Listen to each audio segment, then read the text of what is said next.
Rose. My guest today is Robert Kiyosaki, the entrepreneur, educator, and investor, best known as the author of Rich Dad, Poor Dad, the #1 personal finance book of all time. You've challenged and changed the way tens of millions of people around the world think about money, and you become a passionate and outspoken advocate for financial education. Right. I'm here on location with you in Scottsdale, Arizona. Robert, welcome back to London Real. Well, thank you. I enjoyed our last interview. Yeah, it was fantastic. It's been a great day here, and yesterday as well, spending time with you.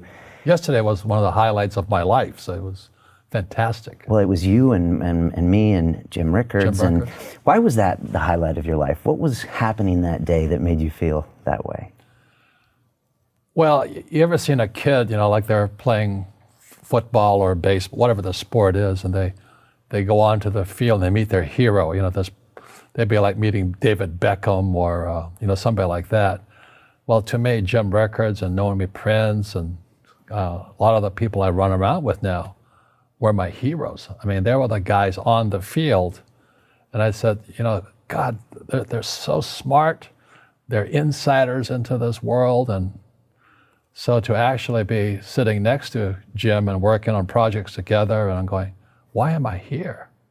So that would be like, David Beckham and I playing soccer together. I mean, it's not supposed to be possible, So hanging out with Jim Rickards and Naomi and you, and it's like it's not supposed to be. It's impossible. But dreams do come true. Because you always thought you were the outsider, and now you're hanging out with the quote-unquote insiders, and Correct. You're agreeing on everything with them. Correct. And a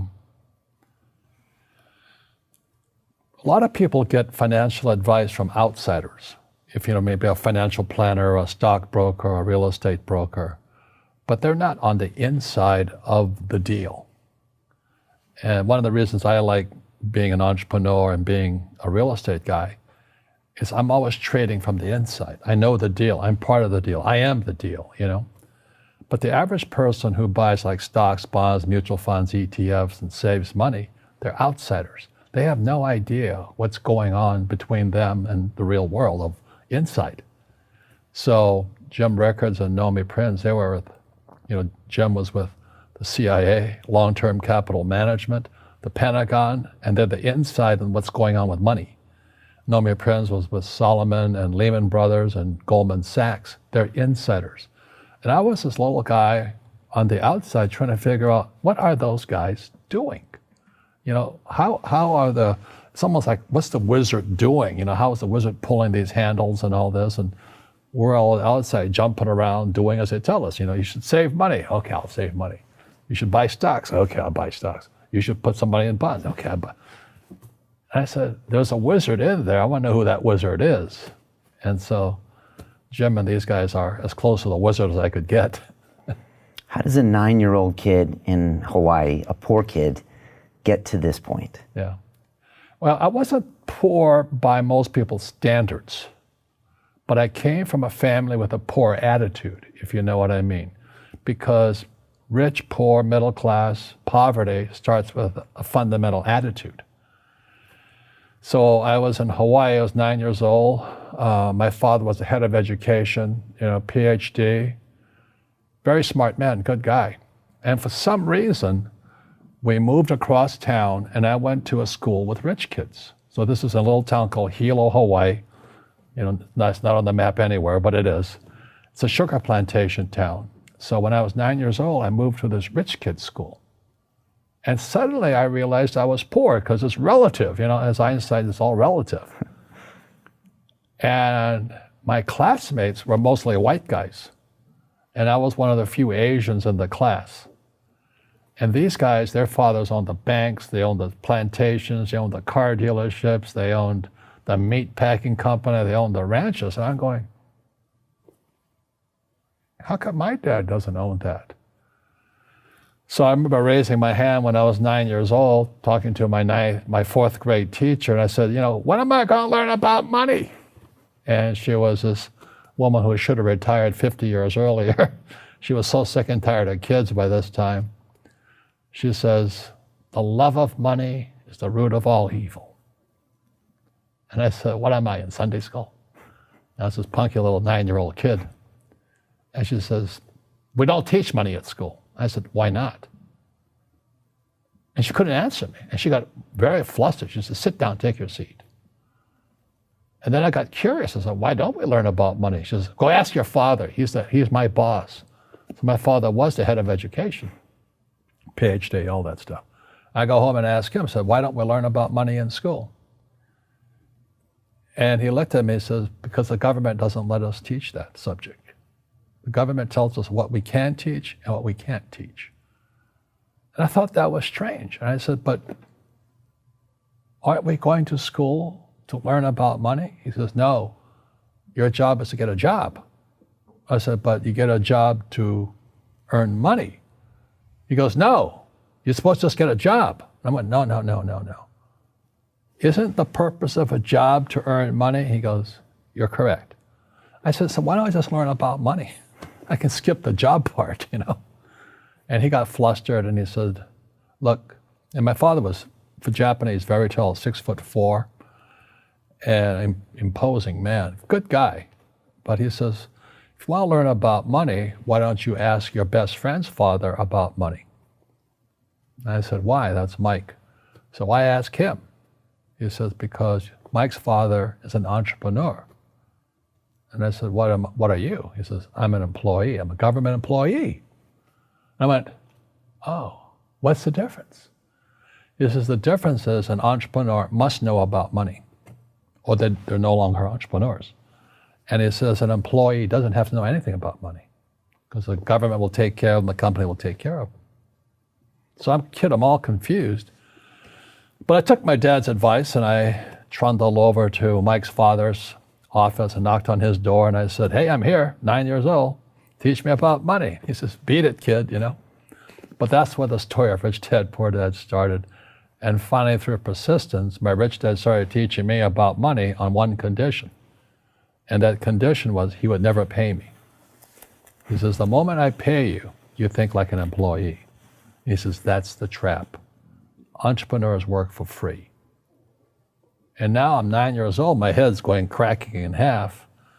He says, you never want a paycheck. You understand that, kid? I said, okay, I got it.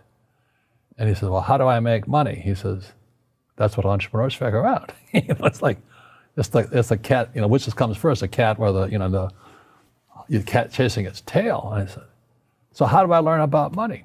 So he would just break out a Monopoly game board. So I would work for free. I'd pick up cigarette butts, and he had hotels and restaurants, and I would clean and do menial tasks. And as I got older, I started getting into office work and marketing and accounting, and I was an apprentice basically, but I always worked for free. And he would teach me about money, but the way he taught me about money was playing Monopoly. And finally one day I got upset. I said, well, when are you going to teach me about money? He says, what do you think we're doing? We're playing Monopoly. He goes, no. What do you think we're doing? We're playing Monopoly. He says, what do you think we're doing? So I don't know. I'm teaching you about money. And then that's when, you have one greenhouse. He says, there's many formulas for great success in money. There's thousands of them. But one of the best ones found on the game of Monopoly. It still is today. 4 greenhouses, 1 red hotel. I said, what?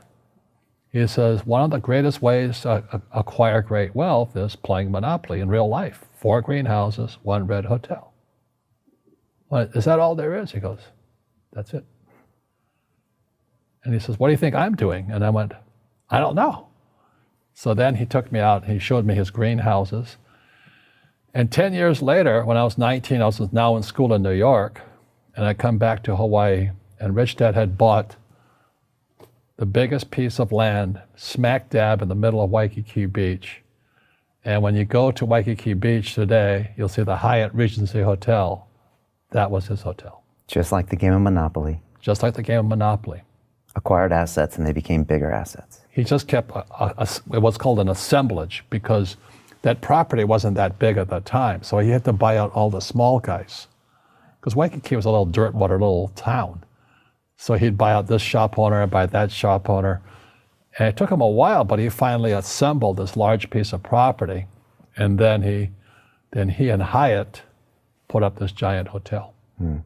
It just sold for $800 million. So that's how I learned about money. And that's because he refused to accept a paycheck. He says that the moment you accept a paycheck, your brain goes dead. You know, you just got paid. He says, as long as you're hungry, you'll think. And he was a great, great teacher. So today when people ask me what I do, they know me as the author of Rich Dad, Poor Dad. I just say I play Monopoly. So I own greenhouses, I own big hotels, I own oil wells, golf courses, businesses. I'm just playing Monopoly. That's all I do. You know, I re-listened to your book on the flight over from London, and I hadn't listened to it in maybe 6 years. And the first time I read Rich Dad, Poor Dad, I thought it was a book about money. But when I listened to it a couple days ago, I saw it differently. I saw it as a book about fear, about self-knowledge, about mindset, because you're just describing these people, and they're in this world that they don't want to acknowledge that they're in. It's almost a prison in their own mind. Right. Is that what you were trying to get across when you wrote that book? Well, I don't know what I was trying to get across. I just, the fact of the matter was I created this board game called Cash Flow. Yeah. And I couldn't sell the board game. So I had to write a brochure. And the brochure I wrote was Rich Dad, Poor Dad. So Cash Flow came out in 1996. And Rich Dad, Poor Dad came out in 97. So the real fact of the matter is Cash Flow is about accounting. Rich Dad, Poor Dad is a book on accounting, income statement, balance sheet, statement of cash flow. But if you've ever taken accounting courses, there is no more course more boring than accounting. So to have Rich Dad, Poor Dad be a book on accounting and be the #1 personal finance book of all times, that says something. And it sold the cash flow game. And today there's thousands of cash flow clubs all over the world. And the mission statement was people teaching people. You can bypass that school system because the school system will never teach you about money. The school system was designed to teach you to be an employee, which is important, or a doctor or a lawyer, a specialist, but never about money. So once I got old enough and I had already retired and I was rich and I was fairly well off, it was kind of a social conscience. I said, I have to share what I know. So that's why, and it took till 1996 for the cash flow board game to come out, because I could see this crash coming, which came out in 1998. And then Rich Dad, Poor Dad came in 97. And the story goes, every publisher turned me down. They said, you don't know what you're talking about. Because they said savers were losers, your house is not an asset, and the rich don't work for money. And so the publishers are like my dad, academic superstars, you know, they're A students in school. And so they turned the book down. And it took going by self-published route. You know, a lot of network marketing companies picked up the book, like Amway and those guys. And they picked up the book to help recruit because it's about financial independence. They're about the same thing I am. And then Oprah called in 2000. And then the next time I'm on Oprah, and I went from obscurity to world famous, you know, overnight success in 2000. And the book has been on the New York Times bestseller list for 7 years until the New York Times took it off. They said it had been on too long. But as you know, I mean, most people in publishing or journalism, they're on the other side of the coin of capitalism, you know. So they don't like guys who make money. And that's like my Poor Dad side. So that's kind of the story. And, you know, I play Monopoly in real life. I don't need a job. I don't have a retirement. I don't need a retirement. I don't want the government to take care of me. But I felt a social responsibility to teach. Mm-hmm. And that's what my Rich Dad did for me. And you said the book is about accounting, and it is an amazing book on accounting because it makes it understandable. Yeah. And I took accounting in business school, and I know what you mean. It's boring. It's boring. Yeah. But it is also a book about your own fears, and I think that's why it resonates with people, because you're telling them things they know is true. They know when they look in the mirror they're not making the correct choices, they're not being disciplined, they're doing the wrong thing, and they know they're unhappy, in fear their whole lives, waiting for the next paycheck. And it's understandable. You know, we all have fear. You know, to be truthful, we all have fear. It's just how you deal with it. And, you know, Einstein said, Imagination is more important than knowledge, but knowledge empowers imagination. And what most people lack is real business knowledge, like accounting, like debt, like taxes. You got to know that stuff, but they don't teach it in school to anybody. So, and then when people ask me, how did your rich dad learn this when your poor dad, a PhD, didn't? And the answer is very simply, my rich dad, who's my best friend's father, his father died when he was 13. So rich dad had this family business at 13 to run. So he had to drop out of school, which was his blessing. There's blessings, and sometimes the blessing doesn't look like a blessing, but it turned out to be a blessing. And then his teachers became his bookkeeper, his accountant, his attorney, his banker, his real estate agents. So he has what I call real teachers, not these fake teachers in school. You see, most teachers in school, they're out of ethics. They teach subjects they themselves don't practice. I had the same problem in my MBA program. I got into arguments with the marketing teacher because the guy didn't have a business. And then I got into arguments with the accounting teacher because the accounting teacher didn't know accounting. I knew more about accounting than him because I actually worked in bookkeeping in my rich dad's companies.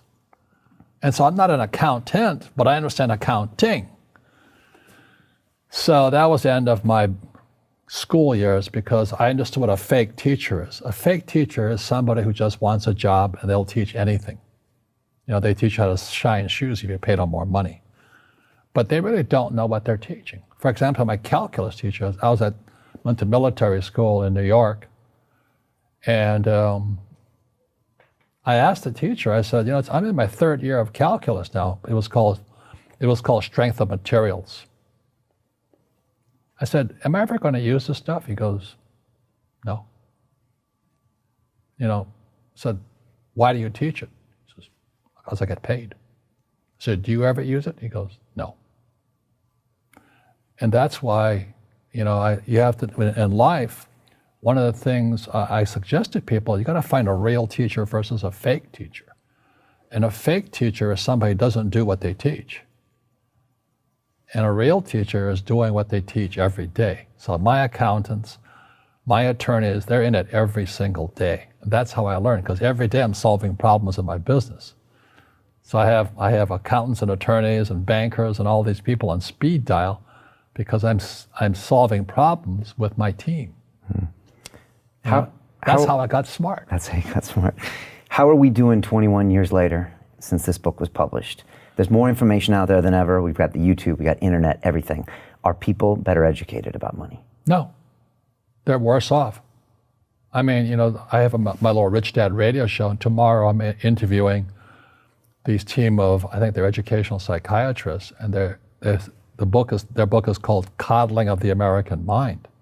Is how our school systems are making our students weaker. So in school, they have these things called now trigger effects. So you can't, as a teacher, you can't say anything that might upset the student. They don't want anything that might jar their point of view. So if I went into school, I'd be thrown out because I threaten them. I would, and to me, isn't school about opening your eyes and minds to new ideas? But that's now out of the system. So everybody's got to be PC, politically correct now. And it's killing us. It's killing the brains of our kids. They're going backwards. But in their minds, they're more enlightened. They might be. But if I didn't have ideas that shook me, I wouldn't learn anything new. But now these trigger mechanisms, like they don't let you have peanuts anymore. So they found out if you take peanuts away from a child, their propensity to have peanut allergy goes up. So you get out a child, you say you can't have peanuts. So 17% will find out they're allergic to peanuts. But if you gave kids peanuts, only 3% would be allergic to peanuts. And that's kind of the metaphor the book starts with. He says, we're actually making our students weaker in school. Yeah. You did a corporate retreat here about a week ago. You do it every year for the last 21 years, Rich Dad, Poor Dad, or Rich Dad headquarters. Right. And you bring all your people together, and you said you started talking about something new that you didn't always have as a theme of your retreats. What was that? Well, this year, and I'm putting it back into the business, was my success comes from spirituality, not finance. And what happened was when my wife and I started Rich Dad back in 1996, actually, we left the spirituality out. And then the corporate types came in, the MBAs and the accountants and attorneys, and they tried to make it into a business. And I said, no, we're just a bunch of merry men who are kind of like Robin Hood and his gang. Are you Robin Hood? Taking from the rich and giving to the poor? No, I don't believe it. I don't believe in giving to the poor. But you're giving knowledge to the poor. Yes. That's a very big difference. You see, people say, well, why don't you give the poor money? So the only problem with that is it just creates more poor people. Give a man a fish, he fishes for the day, or eats for the day. Yeah, you give a man a fish, you get a lot of people who want more fish, but you teach them to fish. But you are the Robin Hood of knowledge, because I see you giving this knowledge out, and do the rich people cringe and say, don't tell them that, Robert? Yes. Don't tell people what you know. Right. Keep them poor. But, unfortunately, the poor, as was in the Bible, I'm not real religious, the poor will always be amongst us, because it starts up here. Right, it's that fear mentality. It's in their words, and the words become flesh. Again, I'm not really religious. I flunked out of Sunday school also. But when they say I can't afford it or I can't do that, they go down. They become what they say. And I meet so many people, I can't afford it. You think I'm made of money? Your mom used to say that. Your mom used to say that. My dad. Your dad. My PhD dad, he says, what do you think I am, made of money? I can't afford that. And my rich dad would say, that's why he's poor. Poor people say, I can't afford it, I can't do that, I don't have time. Because it's an escape. It's an escape. You know what I mean? It's easy to say, I can't afford it. Oh, I'm too tired. Oh, I can't go to the gym. When you could go to the gym, but no, I can't. Truth is, I'm just too lazy to go to the gym. And you play it safe, and you don't introduce new risks into your life. And so I have job security. Right. And your rich dad used to say what instead of, I can't afford it? How can I afford it? How can I do that? What would it take, or why should I do that? He says that a question opens the mind, a statement closes the mind. See, when you say, I can't afford it, your mind shuts down, and you become what you say. Like, I struggle with weight all the time. You were telling me that you were on a vegan diet and all that. Yeah. I go on a vegan diet 3 times a year. It's one of the most miserable things in the whole world, but I had the discipline to do it for 21 days, and then I'm back to pigging out again, But the thing is that we become creatures of our own habits. And until we break the habit, we don't change. So I have my retreats twice a year, 3 days. People come from all over the world, and we study together. And this time we went back to spirituality. Spirituality, most people they can't believe what they're hearing from Robert Kiyosaki, that Rich Dad, Poor Dad was originally about spirituality, because they think it's all about the money. It's not. Yeah. People say, well, money is not that important to me. Then if money is not that important to you, money is not important to you. You know what I mean? I don't care about money. The money doesn't care about you. The word does become flesh. Right. Or I'll never be rich. Or the favorite one is, the rich are greedy. It's the poor that are greedy. If you think about it, because to be rich, you have to give something. I have to produce books and games, and I purchase real estate, I provide housing, provide jobs and all that. That's why I'm rich. But greedy people produce nothing. Oh, no, it's the rich that are greedy. And I'm going, hey, sports fans, you point a finger forward, 3 are pointing backwards. And so, as we know, there's a big attitude problem against the rich today. I had a guest on my show recently, and he said, poor people are selfish. Yeah. Hit a lot of people below the belt. And he said, no, think about it. These people are selfish. They're always complaining about their problems. They're always focused on their own issues. Yeah. Do you agree with that? Well, the way you get rich is you solve other people's problems. Right. That's how you create value. Yeah. Right. Yeah. If you could cure cancer today, you'd be a trillionaire. You'd be an instant trillionaire. No, I'm just too busy to work on that. I think I'll play golf instead.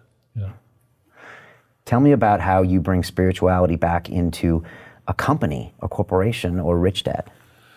Well, because it's a business, I can't force anybody to do anything.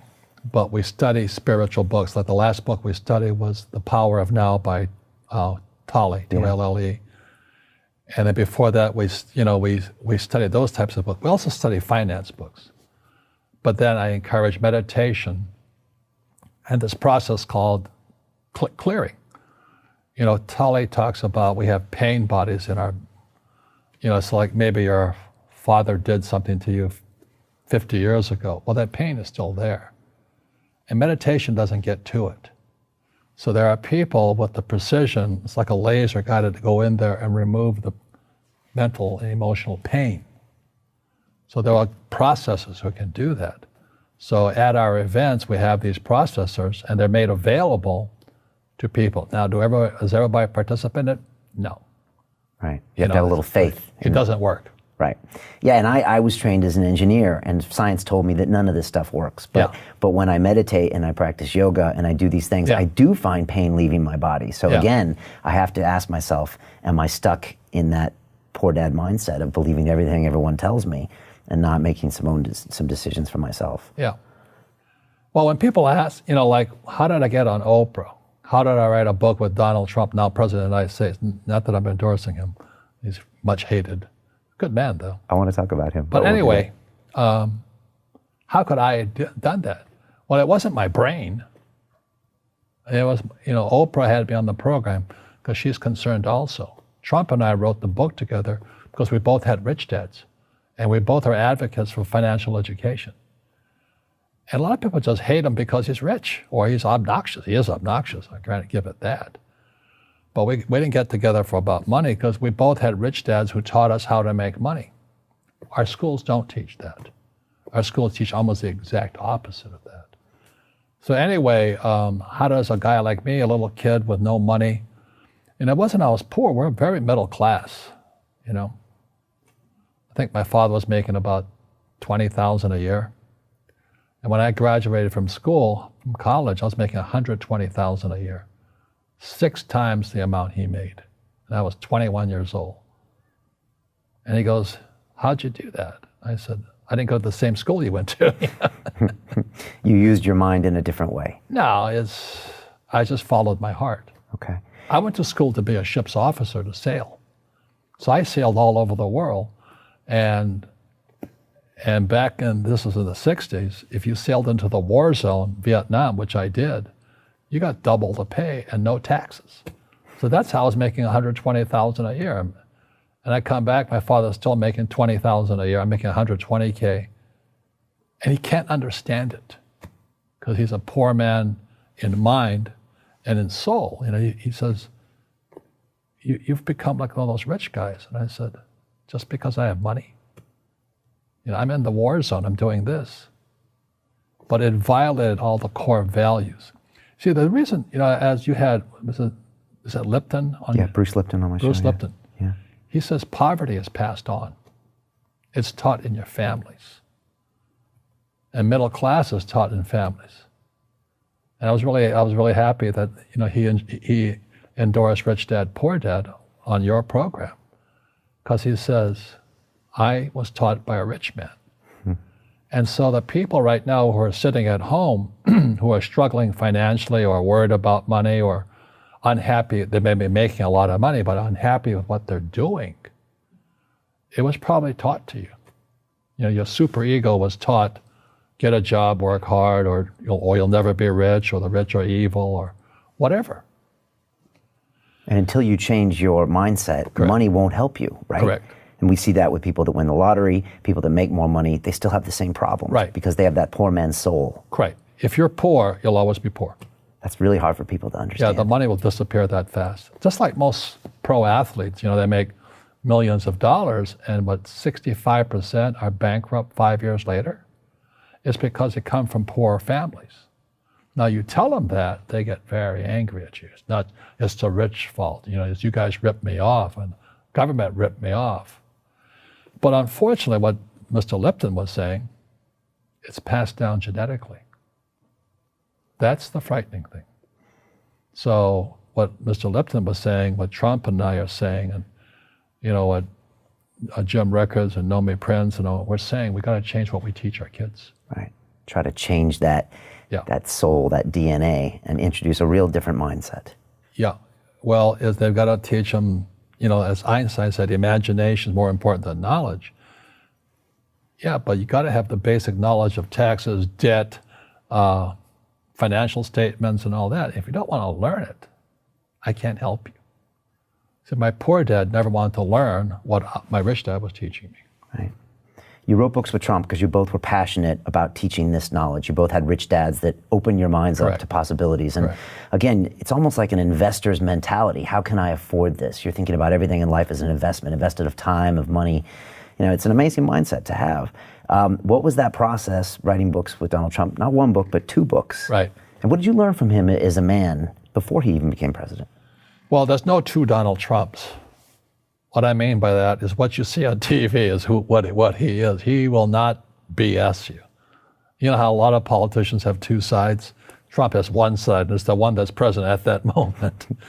So the thing I appreciated about him, I always knew where I stood. I didn't have to guess. He'd tell you up front. Right. Jim Rickards yesterday, he said, I know that guy. He's a kid that grew up in Queens. Yeah. He's a tough guy.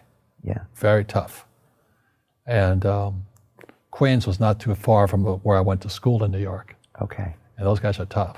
You're tough too. Yeah. We grew up tough, But to a lot of people, that's offensive. That's a new thing about in school triggering. You can't offend me in any way. Can't scare me. Don't give me peanuts. Okay. And we're getting weaker and weaker and weaker, in my opinion. Yeah, I hear this from a lot of men in your generation, you and Trump, and say the political correctness is killing us. Yeah. It's killing us. Yeah. When I was a kid, we teased each other all the time and all that. You can't say anything anymore. Right. You can't tease anybody because they'll sue you. I'm afraid, in my position, I'm never alone with a woman by myself because I can get sued that fast. Does that make sense to you? Yeah, yeah.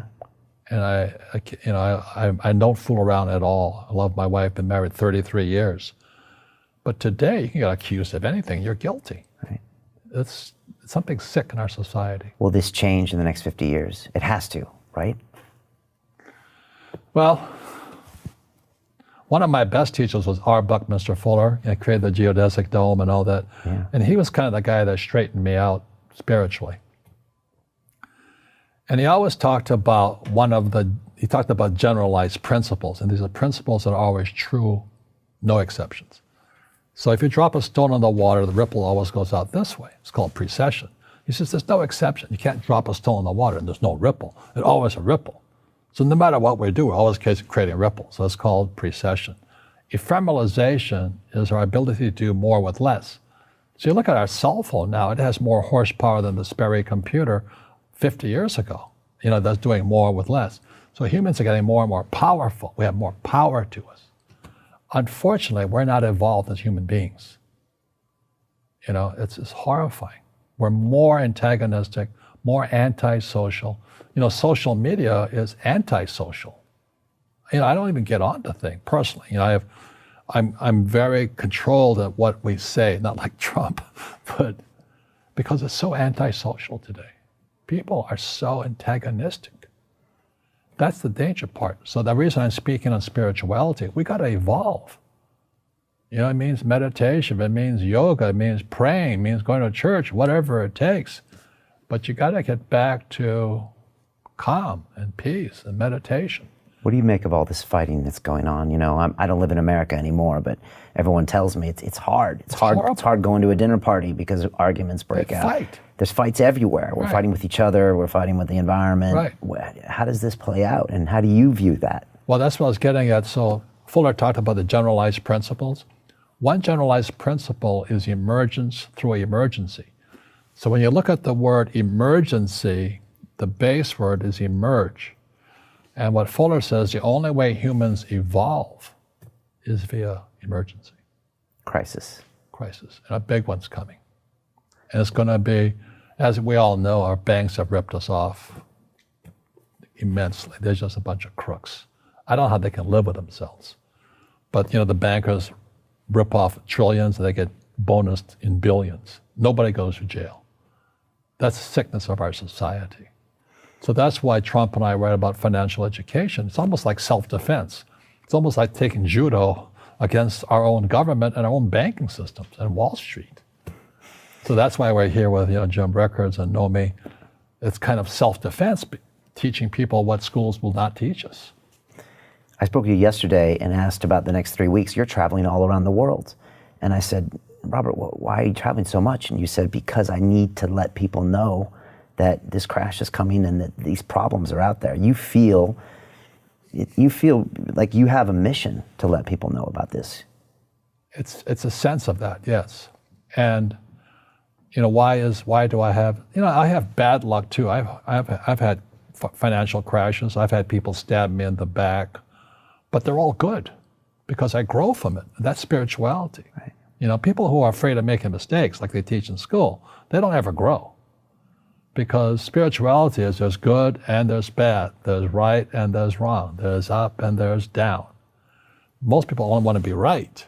They only want to be positive. Well, you can't have that. That's not reality. Your first two businesses, the wallet business was up and then failed, and your next one was up and failed, but you would have never gotten here without those failed. Quote unquote bad events. Yeah. Should we stop using that word bad? Yeah. Every time I failed, it was like, good. I said, okay, what have I learned? And the average person, the reason they're poor is they haven't failed. They play it so safe. They haven't made any mistakes like they taught in school. That means they don't learn anything. That's why the school system's actually fundamentally corrupt. It's anti-education. Right. Don't make mistakes and don't ask for help. And if I didn't ask for help, I have my accountants, my attorneys, my bankers, and all that. I go into business like a rugby team. Boom, boom, and we kick butt. But the average guy is standing there, I'm an A student, I'm going to do this all on myself, and a bunch of rugby players run you over, and you go, well, they're not playing fair. Yeah, well, you're playing stupid. You should have a team. You should have accountants, attorneys, and bankers, and all that stuff. But that's not the game I want to play. I said, then don't play the game. The game of business is played with accountants, attorneys, bankers, hate to say it, politicians. You got to know the game. And you got to play it hard. Yeah, and as I was saying to you, is that I love England because my favorite game is rugby. And I had the benefits in the 70s of playing twice with Blackheath. And that was like going to, almost going to heaven to be in England playing rugby and then going to Twickenham, for the World Cup. And then I was in Australia to watch Sir Johnny Wilkinson, beat the Aussies in the most powerful rugby game ever played, I believe. It was England versus Aussie. And they went to 2 overtimes. And you talk about the spirit of the players coming out. There were guys falling down the field, not because they were tired, they were cramping up. They couldn't go anymore. And then Wilkinson, which I forgive him for, kicks that field, you go. But that's the game. And a lot of people would rather sit in the stands than be in the game. That's why you like rugby. Because they're on the field, they're competing, they're going head to head. Right. It's raw. Rugby is a team sport, but so is soccer. The rules are different. When I went out for soccer, so you mean I can't hit anybody? I think I'll stay with rugby. And other people are golfers. They play by themselves. And so everybody's different. So what I say to young people is you find your game. So my game financially is business, number one. Second is real estate. And that's why I pay no taxes. That's why Trump pays no taxes. Legally, it is a combination of business and real estate that gives us an unfair advantage over employees because they don't know what to do. There was an article in the New York Times on the front page about a week or two ago, and it was about Jared Kushner, right? So Trump's son-in-law.